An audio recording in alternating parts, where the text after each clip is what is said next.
Zimbabwe cash crisis worse. Talking about Venezuela once again. Systemic important banks. They removed the 1,000 thing called monetary Hey there, hope all is well. Back at you today with some more RT News updates. And as you can tell from today's title, we're going to be talking about this historical week with the yuan and the dollar. One country introducing its currency as a global alternative to what has been considered the status quo for the last several decades. And one country here continuing to do more of the same thing, which is to borrow without any ability to repay, setting records which haven't been achieved since the peak of the Great Recession, with the most amount of money borrowed in a single week. But before I dive into today's articles, as always, if you're new to RTD, I want to encourage you to click the subscribe button as well as the notification tab to be informed of RTD live talks as well as news updates. And more importantly, and if you have not, visit me at steemit.com/RTD, where I share articles throughout the day on various subject matters that I'm not able to do via video. And if you're new to RTD altogether, I want to encourage you to visit the RTD University page, where I put together all my prior interviews dealing with monetary matters as well as fiscal matters and the importance of you holding precious metals in your possession as of today. So let's dive into today's articles. So as I mentioned, I have a couple articles I want to share with you, all dealing with what's happening in regards to these two currencies above my head, the PetroYuan and the PetroDollar, as one nation looks to diversify and get away from the status quo as far as having to rely upon the dollar as its sole means of international exchange. Another country is up to its old tricks, continue to do more of the same, which is to borrow, which seems to be a play on words, because there's an article here that says the U.S. borrows $300 billion in a week. And so I'm thinking about the idea of borrowing. Typically, if you loan someone money, if someone's borrowing money from you, you kind of expect to receive that back one day. But when it comes to governments, especially the United States government, they use the word borrow as if it's actually something that will be repaid. Not mentioning that a lot of this de-dollarization talk and the dethroning of the dollar is due to the fact that the U.S. continues to borrow, but never being able to actually repay. And for the most part, pretty soon run into issues with just funding the interest on the debt that's owed. Nevertheless, the idea of actually being able to repay it. And so as always, before I dive into today's articles, if you find this information informative, give it a thumbs up as well as share this information so that more people can understand what's going on in regards to these two competing currencies, as one overlooks to take the other one and the other one looks to maintain its position of dominance. So let's dive into today's articles. So the very first article here is from Sputnik, and it is called De-Dollarization, How Russia and China May Soon Dethrone the PetroDollar. Next one here is from RT. It says the death of U.S. dollar. China launches PetroYuan to challenge greenback's dominance. Next one here is also from RT, and it says the PetroYuan helps Russia and China dump U.S. dollar in oil trade. Next one here is from oilprice.com, and it says China's oil futures launch with a bang. The next one here is from CNN Money. It says the U.S. needs to borrow almost $300 billion just this week. And the last one here, it says $1 trillion deficits will hit sooner than expected. So let's dive into the very first one. So this article here basically summarizes it up in the very title itself. It says de-dollarization, which is a term I believe that most people should begin getting used to, as it will be used more often than not now that the PetroYuan is up in play. But briefly give an idea what's going on here. It gives a perspective from this week's launch as of this past Monday of the yuan futures, and give you an idea what's going on here. It says Beijing launch of yuan-denominated oil futures may facilitate the internationalization of Chinese currency and deal a heavy blow to the long-lasting dollar dominance of the petrodollar. And it says, quoted here, currently the U.S. dollar is used as a contract currency in global hydrocarbon trading system, as well as for other commodities. The journalist explained, says this is what largely provides the dollar with the status of the world's leading reserve currency. However, the yuan is seeking to dislodge the American petrodollar from one of the fastest growing oil markets in the world. Then it goes down and gives a little history as to how the PetroYuan came into existence for the second time. It says this is Beijing's second attempt to launch its own oil futures. The first was undertaken in 1993 when China opened the oil futures exchange in Beijing and in Shanghai. However, China closed down 2 years after due to unstable commodity markets and the yuan's weakness at that time. It says a lot has changed since then, the journalist stressed. He says first, the IMF added the Chinese currency to the SDR basket in 2016. Second, China surpassed the U.S. as the world's largest oil importer in 2017.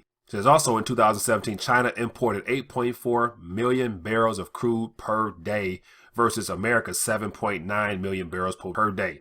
Says thus, by kicking off the yuan-dominated oil futures, Beijing could kill two birds with one stone, reducing its dependence on the dollar amid a growing hydrocarbon appetite and further promoting the yuan. So here we have the idea that as the Chinese economy continues to grow, they're consuming more oil. And if they're going to consume more oil, why continue to use someone else's currency? Why not use your own? And so in my opinion, I believe that this yuan futures is going to be something that will be a game changer just because it provides alternatives. It provides options outside of the status quo. And as you read from this article here, the idea of the dollar dominance is something that this country is looking to address as they look to shift away from depending upon using a dollar, especially as we get into further articles where it talks about how there's debt and the deficits is going to create a problem and has already caused a problem, which has driven this PetroYuan into existence and will be the reason why it probably does succeed in the international scene. So if you're interested, feel free to read more for yourself. So here's another article here that's quite interesting. It says the death of the US dollar. It says Chinese launches PetroYuan to challenge greenback's dominance. And it kind of says some of the same things here, but more importantly, what really sticks out, it says expert sees China's yuan-denominated contracts as historic, as the new future symbolizes the first time that foreign investors can access a Chinese commodity market. It says the launch ends years of setbacks and delays since the country's first attempt at listing the securities in 1993. It says at the same time, the PetroYuan launch is seen as a blow to the US dollar that has been weakening in recent months. So here you have another media source, of course, outside the mainstream media here in the United States of America, but use such words as death of the dollar, a blow to the dollar. So when you hear words like that, that lets you know that there's a lot of things that you will not hear about from your Fox or CNN, the way that's worded in regards to these media sources here, giving it to you straight as it is. It's a blow to the dollar as well as a move against the dollar, which will cause problems for us here in the United States of America. So just another spin upon how it's worded, but definitely worth taking note of. Hey there, just want to take a quick minute to interrupt this video to remind you to visit the RethinkingTheDollar.com website, where you get a chance to see all of my postings as well as educational resources, and as well as visit the RTD store where I have some free material for you as well as some t-shirts. And if you're interested in being more of a blessing to Rethinking the Dollar, I want to encourage you to visit the RTD donation page where I have a couple links there for you to contribute to this alternative media of work. Other than that, let's get back to the show. So here's another one for RT, and it says PetroYuan helps Russia and China dump US dollar in oil trade.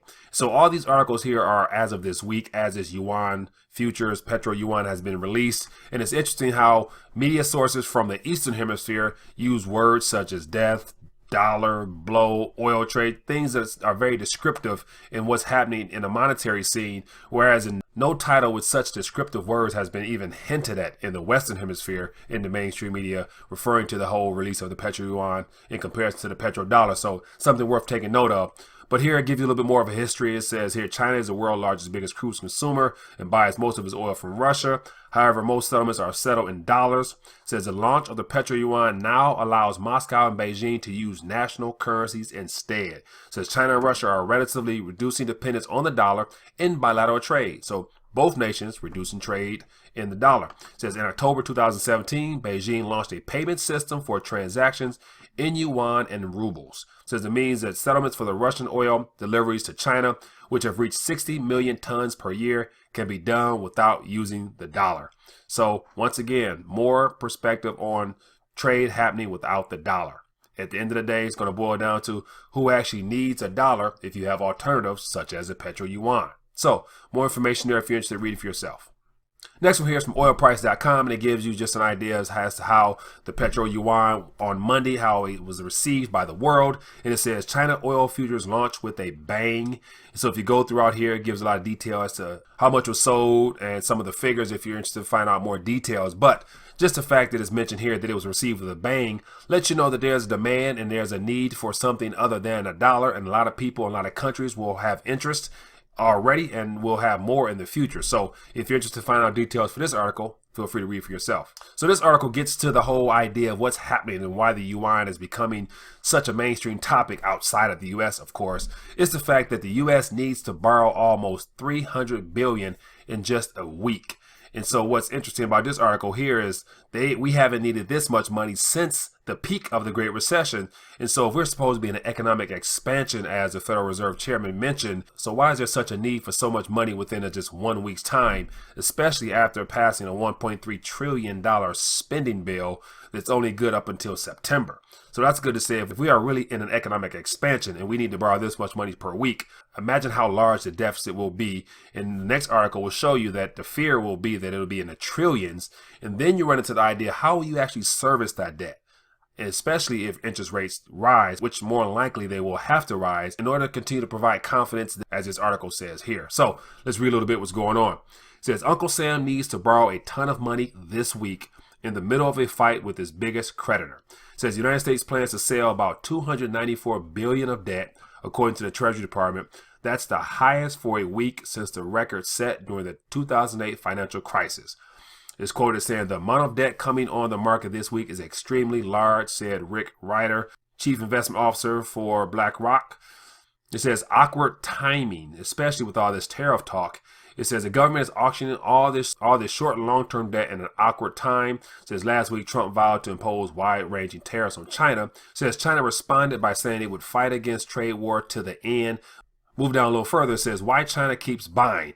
It says, after all, one reason Beijing owns so many treasuries is because of a huge trade surplus. China sells more goods and services to the United States than it buys, and it has to do something with all that cash. It says China chooses to invest it in safe assets like U.S. debt.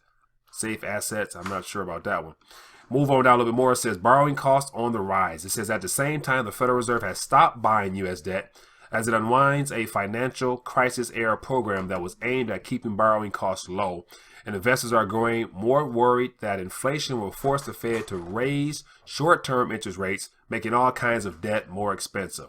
So here we have the idea that not only are we in need of almost $300 billion for a single week, but we're also in the midst of trying to tariffs onto the biggest creditor that we have, which is China. So the idea of this trade war between China and the U.S. playing out well is very unlikely, since we are dependent upon borrowing from them, and they're in also need of selling us their goods. Eventually something's going to have to give. I don't really see it being China continuing to lend us money, especially knowing that it will not be repaid. And then as time goes on, as the deficits increase, there's going to be a problem even servicing the debt that's already out there. So I can see between now and the time this all comes to an end, something very unfortunate happening. It won't be very impactful for the Petro-yuan, but more so for the petrodollar. So if you're interested in finding out more about this article, feel free to read for yourself. Very last article here is from CNN Money, and it's as a couple of weeks ago, but it says trillion-dollar deficits will hit sooner than expected. So this pays into the whole idea of the fact not only are we in need of $300 billion for a single week, but also all that does is add to our overall debt, which is going to expand even more as the spring and summer months go on. And so what does that do? That makes demand for our debt that much less desirable, since you know that you're lending money to a country drawing very close to a peak of being able to service the debt that it already owes. So what does that mean? That means basically more people will realize that there will be no need to continue to fund this game that the United States of America is playing and just borrowing to stay alive, to service its debt, to keep the lights on, to keep the bills flowing. And so eventually they're going to turn their back against the dollar in one form or fashion.